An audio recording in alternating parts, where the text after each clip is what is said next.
Okay, so today I am here with my friend Jenny, and Jenny is an artist, a storyteller, a Web3 blockchain enthusiast, a mother, and an all around dope human being who does cool stuff. So that's my short bio on Jenny. So, Jenny, if you want to give like the listeners a lowdown on like a little bit about what you do, that would be awesome.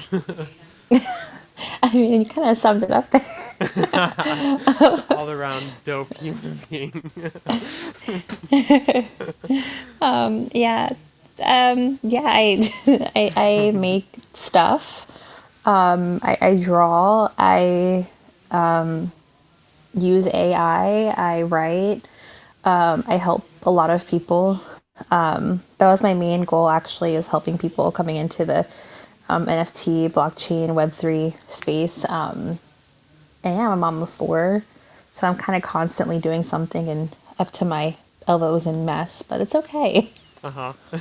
So, let me ask you this. How long have you been doing art, and like what was your first medium that you were starting to do art on? I have been doing art my whole life, but really it was more of doodles. My very first medium was actually my wall in my closet and a pencil for my school. Really? That's, yeah, yes. So, I would make little doodles. that's really cool. Wait, so basically you're saying your first medium was the wall, like in your house? Yeah, yeah, I wrote all over my closet. My closet was filled with, I mean, literally filled with stuff. That's pretty rad. So, I know you were just mentioning you were talking about your AI art. So, and like I love the AI art that you do. Um, so tell me like a little bit about how you got into AI art and what it was so intriguing about it to you. Um, I guess we'll start with that because I totally have some more questions about AI art. Yeah, definitely. So I had been not harassing, but I guess messaging frequently one of the members in this space, I think since November, about generative art, AI art, things like that. And being the wonderful person that they were, they just loaded me up with resources and were like, have at it, right? So I went down the rabbit hole for a couple of months, and in January, I started playing with. I tried to do the coding in the visual, I think it's Visual Studio Code, but my computer kept like, it was awful. It kept freezing. I couldn't get through anything. So I kept searching, and I found that you can do in like a collab notebook. So like you can use the GPU of something else if you don't have it, I guess. And that kind of opened a whole new world up for me, because I could take advantage of tweaking some of the things if I needed to. But you don't necessarily have to have coding knowledge because there's just like point and click too. But it lets you create these images that you see in your head, even if you don't have like the skills or the ability to do it immediately. I mean, obviously you can learn it over time, but the AI allows you to get it out like at that moment when you have that idea. So, so for people who, I guess AI art is I, it's definitely like a newer concept that like the general public is still. I don't even know. Maybe not a lot of people know about it because like I am just learning about it and I've messed around with it as well. Honestly, due to the introduction that you gave me and a few other members of like the community that I guess we're kind of a part of. So if you could kind of tell like people who are listening, like what is AI, like what is a prompt, I guess, to start, and like what is AI art? In short, nothing. You don't have to go like too crazy into it, you know. Yeah. Wow, that's a good question. So there's different. It's not all under one blanket. There's different types. There's mathematical that actually produces images based on mathematical equations. It's primarily code based. Well, it is code based, but as opposed to using an image database, they're using numbers, math, equations, things like that to produce amazing patterns and color, just art blocks. I mean, it's really cool what you see, I guess, if that makes sense. The outcomes. Yeah, no, for sure. So what, like, when you are involved with AI art, what are you thinking? Like, how do you come up with prompts, and like, how in depth do you go before, like, thought process wise, before you put the prompt out? Like, how much thought process goes into some of your prompts? And I'm gonna take a wild guess and say that probably differs prompt to prompt. And maybe once you get, like, I don't know, whatever. I don't even want to answer your question. So I'm probably going too far. But like, yeah, like what goes into your thought process of like creating a piece? Um, so I'm a storyteller. I like to tell stories and I like to read. I also like to write. So I usually have a lot to think about first. What do, what can I, what is there missing? Like, what can I not find right now? Where can I escape to? That's what my thing is. Like, I want to go to these worlds. I want to see these things. Like, how can I do that? And that's kind of where my prompts come from. A place for me to escape, a place for me to imagine, a place for me to, you know, just not have to be in the four walls that I'm in right now, I guess, if that makes sense. Yeah, and I really do like, that's awesome that you mentioned like the storytelling aspect, because like I think it's really cool what you do with, like, specifically the book that you just did, um and I'm gonna butcher the name, Dragons of Arbeliza. Arabeliza. Arabeliza, I'm so sorry. Yep. It's okay. Arabeliza. So I really liked what you did with that, and I think it's really cool how you're tying in, like, not only are you like creating these really mesmerizing pieces, but you're also tying them to a story, which, like, I think is a really cool use case for AI art. So yeah, I don't know. I really dig what you do when it comes to like combining your storytelling abilities and the AI art that you're doing. So like, I guess if you want to kind of segue into your book, and if you want to go in a little bit of like depth about like how that book came about, and was the story first, was the art first, like I'm curious to know like how you kind of came up with that whole concept, if you don't mind me asking. No, yeah, definitely. So I never really had children's books on my radar, but I started the actual collection, the NFT collection, with an overall idea that there would be a story or stories from it, right? And I wanted a beginning. So, like, everything, all of my NFTs are taking place in Arabeliza, right? Everything. And the original descriptions were stories. But I was like, it's too much to have to do description by description. I'm going to put it all in a book. So the dragons, that's the beginning of Arabeliza. That's the number one. Like, that's how it started. They're the first inhabitants, and it's going to go on from there. The story has always kind of been there. Jenny B, that is, it's kind of a take. I used to, so when I was younger, I always had this character, Genevieve, right? And she's like the heroine. She's like the one who's chosen, the one who goes and does everything, right? Mm-hmm. So my name is Jenny. Born name is Jennifer, but I've always been called Jenny. So I just kind of tied Genevieve into Jenny B. It's a story, right? But that the AI gave me the ability to not only have the story in my head, but kind of actually see it. And everyone was more like, oh, but it's like children, dark fairy tale, fairy tale.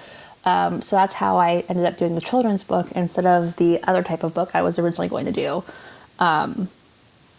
And I made it more, especially the dragons, more of not a dark fairy tale, but not necessarily, bright and I don't know how to explain it. Like, because I've never really been that normal, and I think a lot of kids might have, I don't know. When I was little, my favorite book was The Stinky Cheese.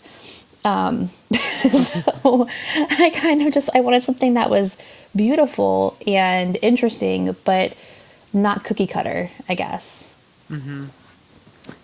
Yeah, no, honestly, like reading the book, I totally like.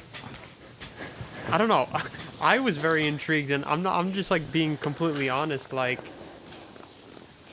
Yeah, I could definitely see how like it could be a children's book, but like honestly gave me like obviously it's not like Harry Potter, but it gave me like the vibes of like I could watch this or listen, read this as like an adult as well and also as a kid. Like I feel like it's like a best of both worlds situation, at least in my opinion. I mean, that's just my opinion though. That's awesome. And I was kind of going for that too. Because also, like, my kids are all different ages. My oldest is 16, my youngest is 8. So I kind of wanted something that we could all kind of look at as a family together and not like one be super bored or one be like, oh, that's so cool. But the other one be like, oh, well, you're a baby. I didn't want that. I wanted something that everybody can kind of take something out of. Yeah, and that's really cool too, because it's like, because if I'm not mistaken, you told me that your your children are actually really enjoy this book as well. If I'm Yep. not mistaken, right? Excuse me, I'm so sorry. They really do. My daughter, Lucy, she's 11 and she loves the pictures. She's not huge on reading, but she loves the pictures. My 16-year-old, same, she loves the pictures. My son, he loves reading. He loves everything from Pete the Cat to the Stinky Cheese to God knows what. And he loves it. Like, he loves the pictures. He loves to read it. And even my 13-year-old, so she's actually in a spectrum for autism. It was Hmm. really cool to see her kind of actually pick it up and look at it and not be like, I'm just not, like, if it's not realistic, it's not happening. And she was actually kind of into it. So it was really cool. That's awesome. Yeah. So I want to ask about before we get in, because I was gonna kind of go into. I know you've introduced your children into like Web3 and NFTs, but I kind of want to like reverse a little bit because we've gone over a little bit about like who you are, some of the things that you've created, but like I want to back up and kind of ask you about if you're cool with that, of course, and ask you about like your introduction to blockchain and NFTs and how you found out about this technology, if you don't mind me asking. Yeah, definitely. So last year, I was I was working and just doing my little doodles. I did it a lot on calls because they were kind of stressful. And my daughter, she was like, "Mom," because she was playing with Photoshop at the time. It was for she's homeschooled, so it was like for her art. And she's like, "Mom, why don't you try making those? On the Photoshop." And I was like, "Well, maybe we can see, right?" And I had earlier read something about NFTs for good. A way to give back, a way to kind of make an impact, right? And I did a little bit of research on it, and it seemed like something I really wanted to get into. So I started making some of the, excuse me, my original drawings, and I jumped into Twitter, and there was just an abundance of information, right? Like, I learned about crypto because I didn't know about crypto, right? I learned about crypto. I learned about Web3. I learned about the blockchain technology, decentralization. I mean, it was just a plethora of information. The more I learned, the more I knew exactly where I wanted to be. And it was really a great experience. Yeah, it is amazing. Like once you like get a whiff of this technology and take that deep dive and go down the rabbit hole, like the more doors open up for us as creators as to like, how we can use this technology and, integrate it into how we move forward with kind of making certain, like I don't want to say digital assets, but more so just like bits and pieces of our story and how we can tell it through blockchain and NFTs and things of that nature. So I guess like what excites you most about NFTs and Web3? I think the decentralization process is it process of it, or us as individuals being able to have a little bit more power over, you know, over different things, I guess. So like, hopefully in the future, identity documents. I'm really hoping. I know some countries are already doing it. I'm really hoping that we can kind of integrate that into the blockchain, because it would make a lot more sense than having a paper document that can only be replaced so many times, can be lost, can be stolen, can be whatever. But if it's on the blockchain, it's there unless the entire system goes down. It makes so much more sense. I don't know. Hmm. Stuff like that. I think that's really exciting to me, to see like documents as NFTs, or passes. Like I think, what was it, Gary V. They recently had the tickets. They were like an NFT, right? Things like that. I don't know about you, but I keep everything like memories. I keep my wristband from my art show I went to. I keep everything. So if I could have that somewhere like forever, I think that'd be amazing. Yeah, no, I completely agree because it's like I've totally had instances where I've been to like, a festival or a show and like yeah, I don't know, I'm so bad with saving stuff, so all that stuff is probably just, in the ether at this point, but it would be really cool to like still have that like memorabilia in digital form, Oh yeah. which I think is like tied to like our identity as well, like and like the communities that we take part in. And of course, like as we transition more from like an analog world to a digital world, I don't know, I feel like those experiences are going to be all digitalized, like imagine if back in the day, like I don't know, Woodstock had an NFT or something. I mean, that would be really, really cool. And it's something that you could, I'm so sorry, I keep yawning. It No, would be you're something good. that you could physically pass down. And technically, it would be like an antique on the blockchain, because, by the time my grandchildren are adults, I mean, it might be Web 6, who knows? But potentially, it could be something that could be passed down through generations and gain value and not deteriorate. Because, like, if you have a signed autograph of, I don't know, Michael Jordan, whatever, right? Hmm. And you want to save that somewhere, it's going to be a lot of money one day. You want to save it somewhere for your children, your grandchildren. It's going to, like, it's a paper. Unless you put it in like some protective museum, whatever, it's going to deteriorate, or accidents happen, floods, storms, you move, you misplace it. But if it's on the blockchain, it's there, it's Yeah. there. So, yeah. Yeah, no, it's a really exciting time. I feel like just to be creating, like there's so much opportunity out there, and especially with like the potential of just like I don't know, social media is now at scale, and I know like the whole like I understand why like web 2 gets a bad rap, but I also do see like the half glass full side of like the potential of like being able to put yourself out there now Mm-hmm. versus like 10 to 20 years ago, you know? Right. Yeah. But I don't know. I think I think we're in for like an exciting time because it's like we're in the middle of like a transition between I guess Web 2 and Web 3 and I don't know. I just feel like we're in a freaking cool time, you know? Oh yeah, no, I agree. I think we're just everyone says, oh, we're no longer early, but I still think we're at the beginning. Like I think there is so much more to come, and I feel like AI is going to be really incorporated into Web3 as well because like assistants and stuff and machine learning is huge right now. And I feel like that's going to be that automated process is going to help so many people like writers, authors, teachers, students, like everybody can benefit from it. Oh, definitely.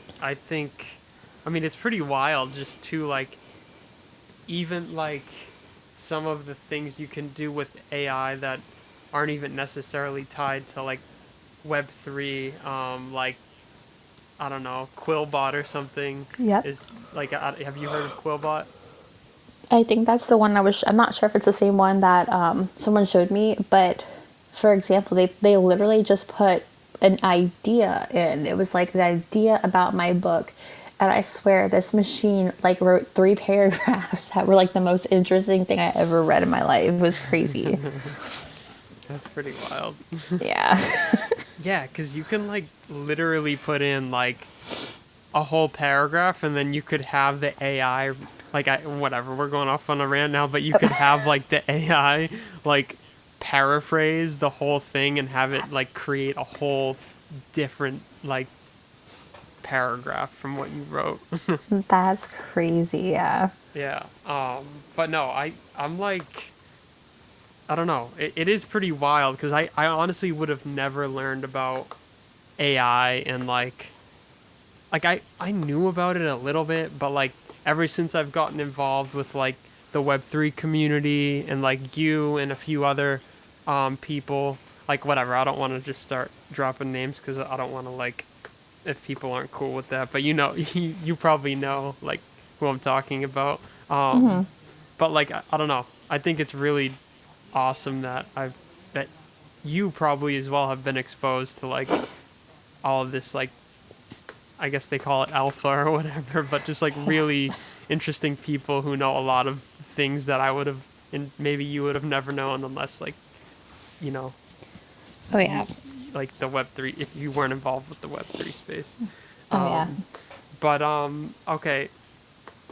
So, I'm going to ask you maybe this is for an artist who doesn't know about Web3 or has heard about NFTs and Web3 and blockchain, but if you were to give advice to any artist wanting to get into Web3, what would it be?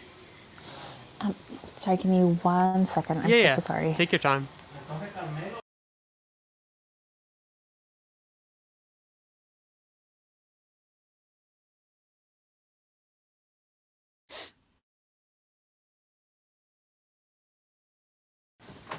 I'm so sorry about Yeah, that. you're good. Okay, so what advice would I give an artist coming into Web3 or What so if you were to give any advice to an artist wanting to get into Web3, maybe they've heard about it before, maybe they heard about NFTs, maybe someone said, hey, you should get into NFTs or something like that. What would be your advice to that artist who maybe wants to learn more or get involved or I don't know, just like any advice to an artist who is very new to the concepts of Web3? Okay, yeah, definitely. I would say that if they're going to come into the space, if they're curious, I wouldn't focus on money first of all, because a lot of the news channels kind of focus on, oh yeah, so and so made X thousands of dollars overnight. That's not realistic. I would tell them to focus on community, to build and grow within their community and to focus on building and growing within themselves and take it seriously. It's not, yes, there's a lot of degens. Yes, there's that, YOLO, wag me, whatever. But at the end of the day, if they're serious about coming to the space and want to actually thrive, they need to treat it, responsibly as a business. They have to have that mindset that it's not going to be overnight. That's the biggest thing, I guess. Yeah, no, I completely agree. I mean, like you said, you hear all the headlines, you hear, you know, the homie made millions of dollars, whatever. And of course, like you're like, wow, like there's an opportunity for me to maybe make this happen. But yes, I do feel like, of course, like you hear it all the time. It's like, I guess like having the whole community aspect, and I don't know. I firmly believe what you said when it comes to, if you're focusing on the money first, then I don't know. Maybe I'm wrong, but you might be doing it wrong. Is all I'm saying. Because I don't know. I feel like there's more to what we're doing here than just money. And I know it sounds like super like artisty, like, oh, Yep. the money, blah blah blah. But I mean, realistically, yes, we're human. Yes, we need money to survive. I mean, without money, you can't live these days, unfortunately. But at the same time, if you have a job, if you are working, don't just quit your job and go YOLO into the space. That's not responsible. yeah, I mean, I don't know. That's the best advice I can do. And like, especially the community is so important because it's not Web 2 and it's not there is a competition, but it's really not between artists. It's more of build together, grow together. If you want to grow, if you want to make those sales, then you better be helping other people too, because it's not, I don't know. I don't know. yeah. No, I definitely think it's. I think in general, and this is just my opinion, but this technology will be so mainstream at some point that like just being here and like trying to find collectors, which it's great to have people who want to support you and collect you, but I don't think in the long term that's necessarily going to be enough. I think if you stay true to yourself in your craft and you build with authenticity and you don't focus so much on how can I find the most amount of collectors in a short amount of time, I think you'll do really well if you just focus on like building what you want to build when it comes to like your story and maybe your brand and like who you want to work with and things like that. But that's just my opinion. No, yeah, definitely. I mean, you have to be able to kind of curate what you want and where you want to go and focus on that as well. I agree. Yeah. Um, but yeah, so yeah, thank you for answering that. And I'm curious, if you don't mind me asking, I know you mentioned you have gotten your children into Web3. Whatever. Totally understand if you don't want to speak on this. I understand some people don't like this is like a public thing, and maybe you don't want to talk about your family. So completely feel free to, we could go on to something else. But I am genuinely curious to know how you would introduce them to Web3. But like I said, feel free to completely, if this isn't something you're into, we could kind of skip over it. So I, sorry, when I started making my first project, I actually did it alongside with my 7-year-old. He's 8 now, and my 10-year-old who's now 11. And as I learned, they learned along with me. So I guess that's the best way to explain it. They just kind of learned everything I did at the same time I did. My older two aren't quite ready for it yet. They know bits and pieces, but they're not as gung ho as my younger two. Mm-hmm. So the younger two are more intrigued by it than your older children? Yes. Interesting. Yeah, excuse me. No, you're good. Yeah. My oldest is very traditional. She's very artistic in herself. She's very much, I don't want to say skeptical. She's just not. She's just not ready yet. Mm-hmm. Yeah. That's cool. So, if you don't mind me asking, could you tell me a little bit about the pixel Germans? Did I pronounce that Yeah. wrong? No. Yeah, you got it right. Okay. Yeah. So the Pixel Germans are my first project with my kids. And it was kind of funny because I always made little doodles, right? Like random things. And my daughter, she was like, those kind of look like aliens. Well, maybe germs. And I'm like, okay, so they're like mutts. They're a mix of I don't know what. And they're germs. So germ mutts, right? And then we just kind of went from there. So, so this project was created, like you created this project with your children or with a few of your children? Yep. With my son and my daughter, they actually made a few themselves. And the story of how they escaped and the actual stories that we're going to be having on the website, they have helped me create them. The project itself is kind of on pause right now because I'm trying to figure a way to token gate certain things. But basically, the in Genesis or the initial Germats, there's only 200. There will only ever be 200. There's never going to be any more of those. Every early collector who originally like collected one gets an evolved Germat, and they're more like a realistic kind of 3D type. Because what's going to happen is these pixel Germats, as cute as they are, they're going to kind of bounce into a more, I don't want to say realistic world, but like a cool kind of like story comic book mode. But it's just taking some time to kind of get the logistics out. But it's my baby. It's the first project. My kids love them, and they've kind of gotten their own little characters.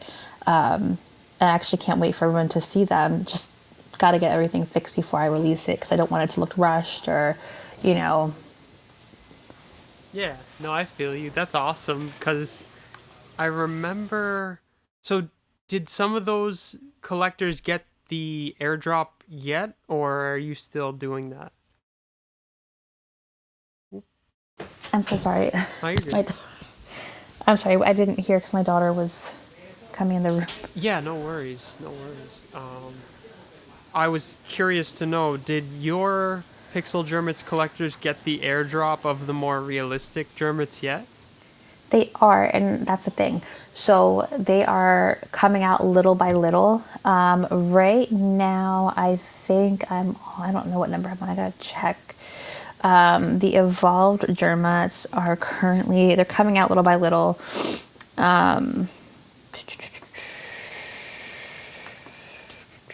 Sorry. No, no worries. So when it comes to the Germits in your evolved Germit, what is the process of like artistically from pixel Germit to evolved Germit? Like, what is the evolved Germit? Like, what's the medium that you're using to create the evolved Germit? Yeah, definitely. So the process is that the original Germet is put through the AI, so into the imaging, the algorithm, and with a text prompt, basically. And the AI will put out a slightly realistic, not like realistic, but like a 3D kind of advanced image. It's almost never correct. So I have to take it and I have to cut it up or do multiple images and cut them up and paste them back together in Procreate. I usually draw over it. add in backgrounds, add in different details. I add in shading. So a lot of it is created in Procreate, and that's why it takes so long to do each one. I've only gotten 12 so far done, and I think owner wise, I have quite a few.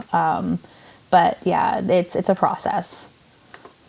That's really cool. I think I love the concept of like having evolved pieces and using blockchain to, I guess, distribute the evolution of some of your art. Like the concept of like maybe having a piece of art that, like, for me, I'm a musician, so a song that maybe is an idea that evolves into something that's a little bit more polished and that I would release to the world. So I think it's really cool how you are doing that with the pixel germits, and I think like that's a really cool use case. Yeah. So, and just for anyone who might be listening, um, maybe you're asking what's an airdrop. I don't know if you want to like give like your take on like how you utilize airdrops, maybe. Oh yeah, definitely. So if okay, so these airdrops, they're on Polygon blockchain, so or the Polygon, so there's no like fee. I do it through OpenSea, and literally I mint it and I drop it into the person's wallet, or I send it to them. However, there are other things like Manifold now that allows you to do, like, I guess, bulk. And there's other, marketplaces like that where you can do mint bulk and like series and things like that of images and then send them to your collectors that way. So the technology has advanced.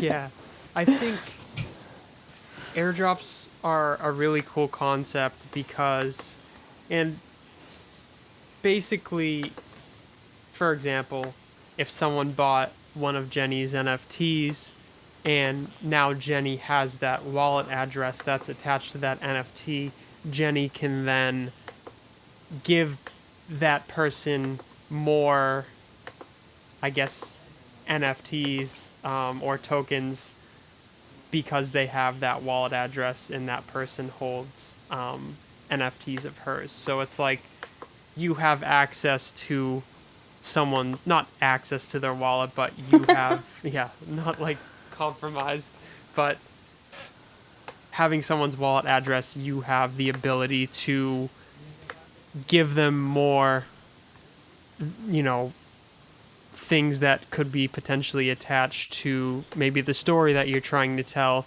You know, maybe for example, you have a comic book series and every week you release a new chapter of that series or whatever it may be, you can kind of feed that person's wallet the story that you're trying to tell.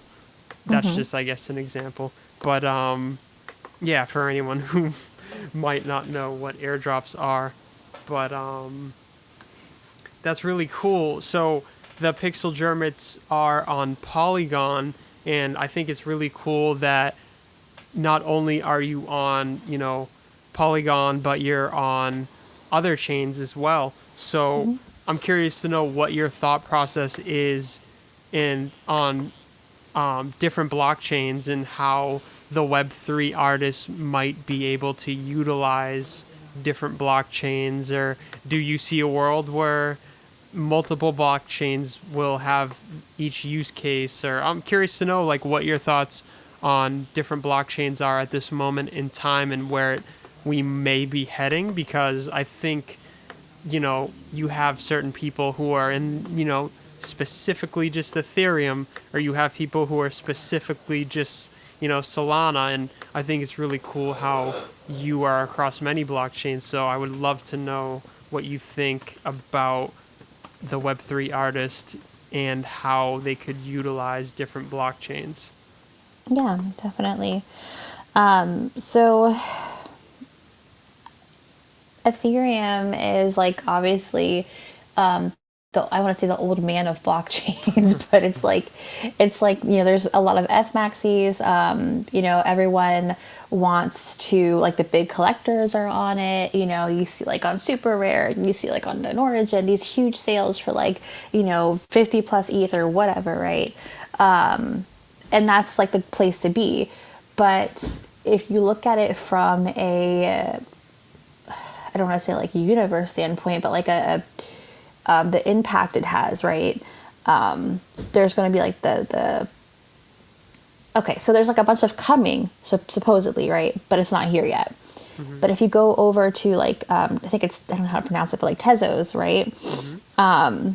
It's seamless. Like it's really reliable. I don't think I've ever had a problem with Tezos at all. Like minting on it, it's super easy to mint.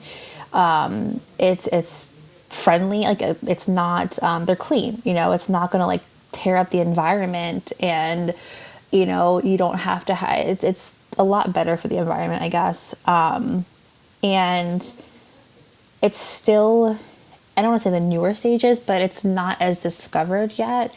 So you can find beautiful, and I mean like, wow, blow your mind pieces of art on this blockchain, on these like object.com and things like that for literally dollars. If you want to convert it over to dollars, like it's nothing, right? Mm-hmm. These artists are starting here and then blowing up, going to a foundation, going to super rare, and then all of a sudden you have this amazing piece of theirs, and the flip value, if you're looking to flip, I mean, things like that can change really quickly, right? Mm-hmm. Also on Tezos, you have, I think it's got a really good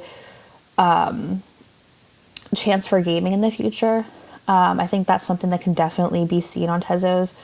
And what was it, Polygon? I think Polygon was another one, but it's like a fork. I forgot what it was on Polygon. Something else is coming to Polygon. I just feel like there's a lot more businesses coming to the chains that are less wear and tear on the ecosystem. I don't know how to Yeah. explain it. Like I'm not, No, I'm I feeling feel for you. words. I know what you mean. Like, Yeah. I think in general, there won't be like one major winner. There'll be a few winners. And I think when you think about how this technology will be at scale, it's not going to be, something that has $20 to $30 gas fees when you buy Right. something for $5, Yes, and that's another thing of Ethereum is the gas right now. Obviously, not as bad, but like, next bull run, forget it. If they haven't gotten the new tech, it's not gonna, it's not. And also the scalability, things like that on Tezos, I prefer it personally, for certain things. And then Solana, I do use Solana, but I don't. It's not decentralized. It's the scalability. It's just it goes down. I don't prefer it, to be honest. I'm not a huge fan of Solana. Yeah, no, I understand where you're coming from. I mean, the crazy thing too is like Solana is like still technically in a beta test, if I'm not Yeah. mistaken. So it's, there's a lot, not only are kinks being worked out of like everything that's going on in Web3, but specifically Solana, I feel like more so you're always hearing about an outage or, recently a hack and Yep. um yeah, there's totally a lot of things to consider right now when you are choosing which blockchain to mint on. But I think as an artist being involved in Web3 right now, a smart move is to be diverse in which ecosystems you choose to take place in. Because my opinion is it's kind of the same thing as like trying to grow with social media. It's like, don't you want to be on YouTube and on, Instagram or and on TikTok? So I think, like, I don't know, like, you kind of want to be, like, have your hands dipped in a couple different places, and that could be wrong too. And I'm not saying that's right, but that's just, that's just my opinion, I guess. Right, right. No, and I get that. Like, and I'll be very honest, my growth in this space, like I know several people and, but follower wise, growth wise, like sales wise, it's not huge, it really isn't because I'm not focused. I'm focused on for the long term. I want to build a good foundation so that when I do get to where I'm going, I'm strong, So that's my focus. I mean, that's why I have a little bit here, a little bit there. But there are people in the space who have blown up, who have a huge amount of followers and have a huge amount of sales. But what their focus was is they focused solely on Ethereum, solely in spaces. They only had their one space twice a week, every week, and only had their one collection on Ethereum. Nothing changed, nothing branched out, nothing. But in my opinion, they had this consistency, right? It was perfect for so long, but when all that's done and they didn't branch out, they didn't test the waters anywhere else, what's going to happen when the technology that they're using isn't the technology to be on? Or, when the Twitter spaces aren't the Twitter spaces, like, what's going to happen then? That's my fear. So Yeah. I don't know. No, I feel you. I think in general too, it's like we're still operating in a Web 2 like ecosystem, So I don't know. I genuinely think that like this will be used in different ways and by a lot of different creators. And yeah, maybe you were here doing something, at a small, like, little period in time where you could, bang out Twitter spaces every day and appeal to collectors and blah, blah, blah. And yeah, maybe you made like, a decent amount of money. But my opinion is like, I don't know. Are collectors your community, or are they like that's like a interesting kind of question as well, because I feel like sometimes people get mistaken by what community actually is, and if your collectors are your community, or are they like, I don't know. I don't even know. It's, I mean, I think that in a sense, yes, they can be because I have collected from several members of the joint communities I'm in, and they have collected from me. But there are also other collectors who have collected from me, and they're not in my community. They're just people that I happen to meet in a space or through a mutual friend, or they just ran across my collection. And I have no clue who they are.